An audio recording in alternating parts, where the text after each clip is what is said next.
आज महात्मा गांधी जयंती आणि लाल बहादूर शास्त्री जयंती यांच्या निमित्ताने देशाचे पंतप्रधान नरेंद्र मोदीजी यांनी भडगावकरांना एक गोड अशी भेट दिलेली आहे। या जयंतीनिमित्त भडगावकरांकरता अमृत 2 योजनेअंतर्गत पाणी पुरवठा योजनेचा शुभारंभ आज नरेंद्र मोदी यांनी ऑनलाईन माध्यमातून केलेला आहे।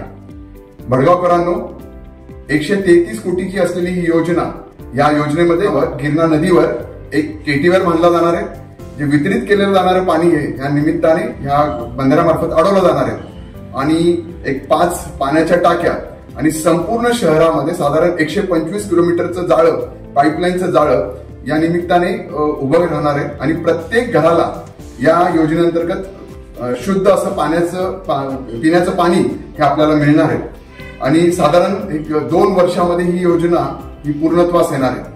मी संपूर्ण भडगावकरांकडनं नरेंद्र मोदी यांचे खूप सारे आभार मानतो की त्यांनी ही योजना मंजूर केली।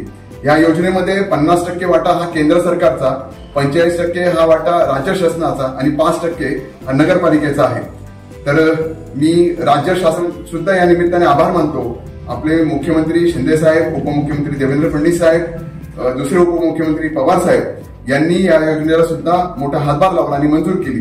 तर मी पुन्हा एकदा भडगावकरांच्या मार्फत नरेंद्र मोदी आणि राज्य यांचे सगळ्यांचे आभार मानतो आणि जेणेकरून येणाऱ्या 2 वर्षामध्ये लवकरच भडगावकरांची ही तहान मिटवली जाणार आहे, भागवली जाणार आहे। धन्यवाद।